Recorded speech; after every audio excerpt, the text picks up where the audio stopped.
Hi everybody, it's me, Charles Norman from Sports Solutions LLC. We are the creators of AthleticSOS, and AthleticSOS is a software that you can use absolutely no cost to you guys, that if you have a kid that's playing high school sports and they're trying to get a college scholarship or at least an offer, then you want to use our software. And so what it'll do is it'll take their academic information, the sport they play, the level they believe they can play at the collegiate level, and we'll find all the schools they qualify for, and then we have some things in there for you to do to get yourself prepared, to put yourself in position, and that's one of our favorite words, to be offered at least an athletic scholarship. And so that's kind of what we want to do, but we're trying to reverse it a little bit because we want your kid to go to school that fits them. That's really important for us. In this one, we're going to talk about, in order to have success in youth sports today, you need to have a combination of selfless independence. And those two things, balancing those correctly is going to get you where you want to be. What does that mean? So one of the things I really wanted to talk about was that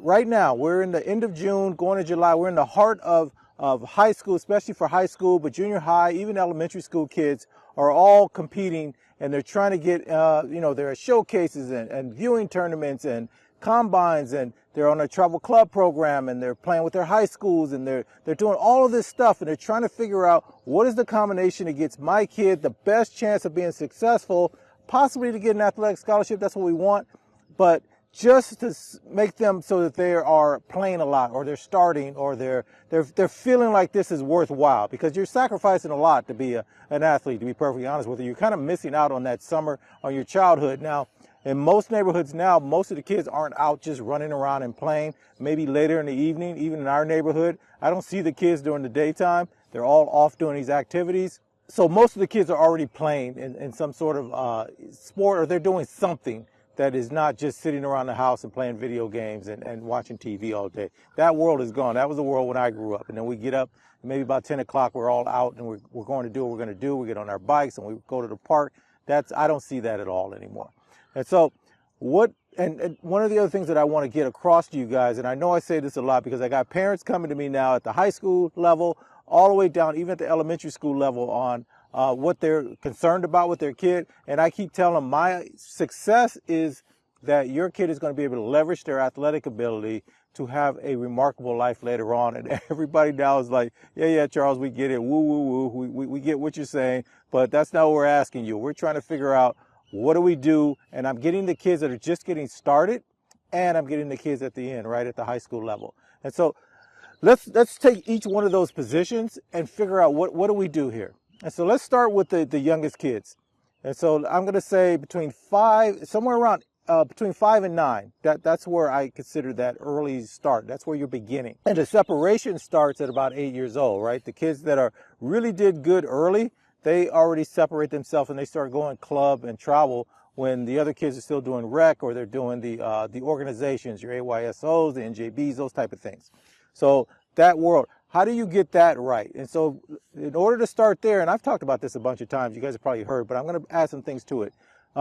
The first thing you want to do is make sure your kid is playing a sport that fits them. And I keep telling you guys, and I know I focus on the sports that you can get an athletic scholarship for and go to college and defray some of those costs, but there's 30 of those. And I'm not even talking about the other sports that aren't on college campuses. So there's all these opportunities, and we miss them because we only do the couple of sports that everyone knows about, right? So go and go to AthleticSOS, use the code I gave you guys. Go ahead and sign up or register, and then go in there and look at that list. I know if you got a kid that's 5 years old, they're not trying to get an athletic scholarship at this point, but at least you can see that list, or just search it on the internet. Just say, hey, which sports are there opportunities for athletic scholarships, if you want to do it that way. And so what you want to do, and this is why I talk about that independence piece of it. Remember I said selfless independence. You're going to have to go against the grain of your neighborhood, what all the other kids are doing, what all the other families are doing. They're all kind of rooted together. You're going to have to go and find the sport that fits your kid. And this is very difficult for most parents to do because you kind of got that niche. Your kid is growing up. They went to preschool with certain kids. Maybe they're in kindergarten or the first grade. They're in elementary school with some kids. And that kid they're really good at baseball or basketball. That parent says, hey, why don't you come with us? We're going to go try out for this. The tryout start this weekend. Your kid's not going? Why not? And so then you just kind of go along with them. Let's just say you're just not sophisticated about any of this stuff. You go along with them. You figure, yeah, let my kid go try up. I'll sign them up. That's really what we say, right? We're going to sign them up. And so you sign them up for something, and the kid's just not doing very well at that. That's where you become independent. You go, okay, I got to get my kid at least up to speed, because if you start them off below everyone, it's very hard to catch up. And not that your kid couldn't catch up. It's that your kid loses enthusiasm for even participating. They can feel that they don't fit in, that they're not at that level. And some kids can overcome it. Some parents can convince their kid to keep going. We can do this. Let's work on it together. But if you would have started them out, if you know they're going to go sign up, when you go to sign up, it's still a couple of weeks before tryouts. You should have already got them. Go find a trainer. Go find somebody and say, hey, I want to get my kid at least to the point where they walk out there for tryouts and they know what the equipment is. They kind of know the rules. They kind of know the basics. They can hold their own until we can go further with this, right? So you're giving your kid that head start. The other thing that you could be doing at this point is, if a kid is born, there's all these different sports, but there's a sport that's out there for your kid, depending on when they were born, that they are going to have an advantage over everybody else. They're going to be older. And at this 5, 6, 7, 8, 9 years old, that can make a huge difference. Your kid's born at the beginning of the year and they want to play basketball. They're in January, February, March. They were born in those months. Basketball is a great one for youth sports, because youth sports for the younger kids usually starts in the winter. And so your kid's already got a 9-month head start over that kid that was born in July, August, September, right? So they've got that sophistication. Their body, their movements are there already. And some kids have that. The other thing you have is your kid athletic? Is your kid would be really good at a technical person? Are they a precise kid? Those different sports, if you look at those lists of sports that are available, I am of the firm belief that every single kid can find a sport that they can excel in, to the point where they will be playing that at a high level in the high school age, right? And so that is what we're trying to get done there. We're trying to figure out what makes sense. And this is where I think a lot of families make a big mistake, because their kid is playing a sport that looks good early on, but by the time they get to high school, it doesn't fit them. And this is where we start to move over. So let's leave that early piece. Now we're in that middle piece, right? The junior high school years. Maybe they're between 10 and 12. Let's go in those ages.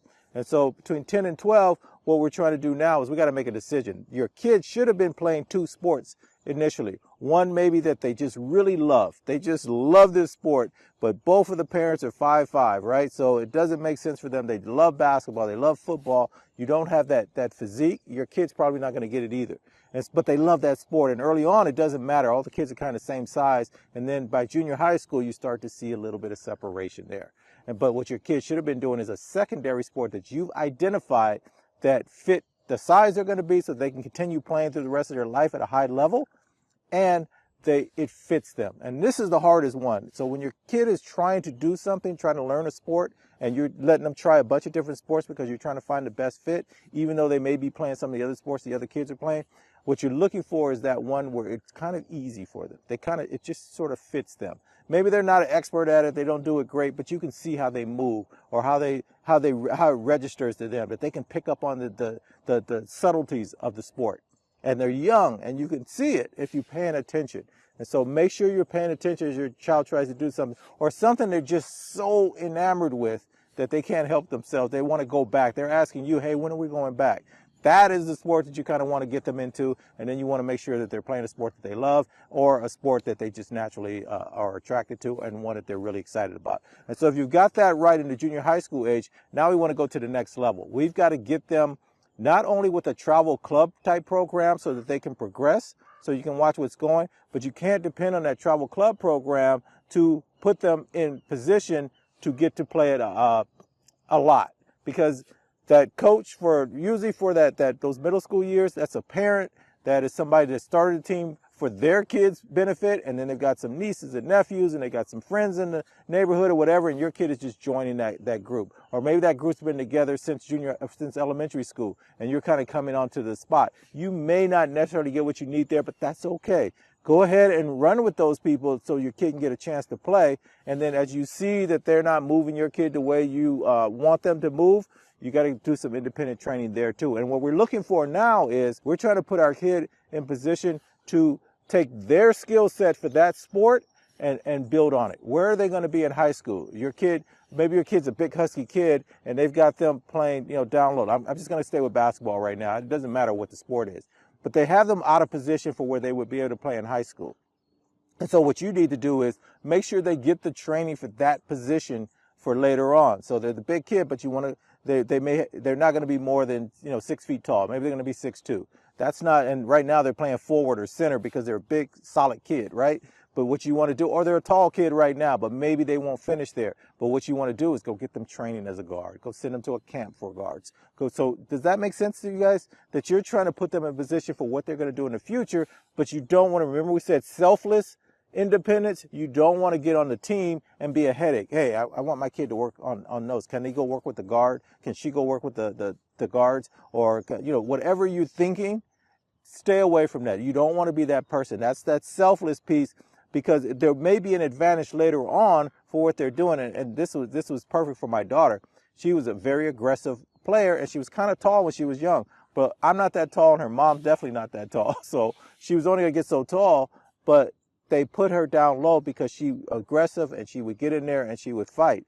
But that aggressiveness later on, when I sent her to training for guard play, because that's what she was going to be doing, she took that toughness to the guard position. And you don't see it when they're little because you're trying to get what you want. And that's why you have to be selfless, and you can't worry about the situation you're in that moment. You just have to counter it with something else. And so that's that balance. And we keep talking about this over and over again. And then finally, you get to high school. And this is where that separation really takes place. That's where the kids' sizes, they'll go away for the summer from junior high. Maybe they're in the 8th grade and high school is 9th, 10th, 11th, 12th. Or maybe they're in the 9th grade and high school is 10th, 11th, 12th. That summer that they go home and they come back, it's a whole different kid. And you walk into high school and there's people from the best kids from all the different sports, from all the junior highs in the area. They're going to that one school. And there's kids already there in the 9th, they're going to the 10th, 11th, and 12th grade that you got to catch up. So your kid's coming in as freshmen, and that's where you're going to start to see the real frustration for parents. And then by the 10th grade, there's another separation. But if your kid was playing the right sport that fit who they are and worked with their size, and you worked on their individual skills for what they were going to need it to be in high school, if you did all of that right, you were in great shape. But let's say you didn't do any of that, and now your kid's in high school. And they're in the 9th and 10th grade. And you can see, whoops, we missed it. Maybe they shouldn't be playing this sport. Maybe we should. Well, here's what you want to do now. And this is a little bit more difficult, but I think it can be done. What you're trying to find now is your kid's not getting a chance to play. They're not going to make varsity this year. They're going into their junior year. But I don't know. This summer doesn't look too good for us. We don't look like we're going to be able to play varsity. Whatever the sport is that's coming up, you still have time. And what you want to do now is to do that same thing that we just talked about. Now we have to find out what hole can your kid fill on that varsity team. You're paying attention to the varsity players. You see what the team is good at, what they're not good at, what they're losing from the kids that graduated this year. Where can your kid fill in a hole where they can at least get some playing time, or at least make that varsity team, because we need this. We need this on our team. And so your kid's going to work on that this summer. And that means going out and get them, again, training for that. Get them bulked up a little bit. You can't make them taller. That's pretty a tough thing. So if you're not going to be taller, can you be tough with the playing against the other players in your league? Have you been paying attention to what your high school team is doing during the summer? Are you guys going to their games, the varsity games? Yeah, you're on frost off. You got your own practice. You're playing travel club, but you need to see if the varsity's playing somewhere. Go see what they need, what's coming up, and then how many kids do they have that are 10th or 11th graders are already on varsity, because now you got to make that leap too. And if you're already there, you're already in 10th grade, you're already in 11th grade, and you want to make the varsity team, you've got to fill a hole. And one of the things I can tell you guys, I don't care what sport you're playing, there is something that you can do special, that is something about you to be the best version of yourself in that sport. You got to find that. You got to find what that is. What is it I can contribute to this team that nobody else is doing? You're not the biggest, you're not the fastest, you're not the strongest, you're not the whatever it is. What are you? What can you do to counter whatever else is going on? This is how you make the difference. This is how things go well for you. And so those are the things you want to do. Now, hopefully we've got you something you can do as an athlete that's moving forward. But the real thing about sports is, and I especially for youth sports, and that's from 5 to 17 for me. The thing about it is, when you get to college or when you get to the pros, they work on probabilities, right? So as I've been watching the Olympic trials. I've been watching the thing out here. I'm in Southern California. The big news out here is LeBron and his son Bronny playing, together on the Lakers, and then I was watching, what else was I watching? I was watching baseball, the Dodgers against San Francisco yesterday, great game, all that. And I'm starting to see the kids, and I guess I'm a little bit older, I'm starting to see the kids of the former pros making these pro teams. And so that transition, that kid that just came up from nowhere and was just a really good, hardworking, talented athlete, and they just made it, there's a separation already happening there. And that's why I made this for youth sports today. It's a completely different game. And then you're watching, even for the colleges, for the high school kids out here, especially for basketball, which we have a lot of kids in our neighborhood that are doing that, and we're working with them. They've got all the pros have their kids playing on the same travel club program and going across the whole world. How do you crack that? How do you get past all of that stuff? And so that's one of the things I want to talk to you guys about, is that independence thing is you have to get to play against those people. You have to get yourself in position. They're not letting you on their team. It's not going to happen. You're not going to crack that unless you're just really exceptional some kind of way. But you can still get there because some of those kids weren't doing it. Oh, that was the other thing I was going to say. I was watching the track and field trials, and I'm watching all these. You know how they go the early rounds, and then they take the top three of that one, and they go to the next one, and top three from those races. And I'm watching everybody go through this. Everybody that made that Olympic trial team probably was the best of the best in high school, or best of the best when they were 5, 6, 7, 8, 9. They're doing the right sport, the thing that they're really good at, right? And they're coming up there, but I'm watching them drop off left and right. So that first round where there's 8 to 10 people running, only the top 3 get to go. Those other 5 people did not make it. They spent their whole life going through this, and they didn't make it. But if you did it right, if I'm right about this, and youth sports, if they did it right, everything they did up to there, it doesn't matter. I mean, it hurts that you didn't get there, but all of the assets you picked up, all of the experiences that you were able to have playing youth sports, this is the key to being successful.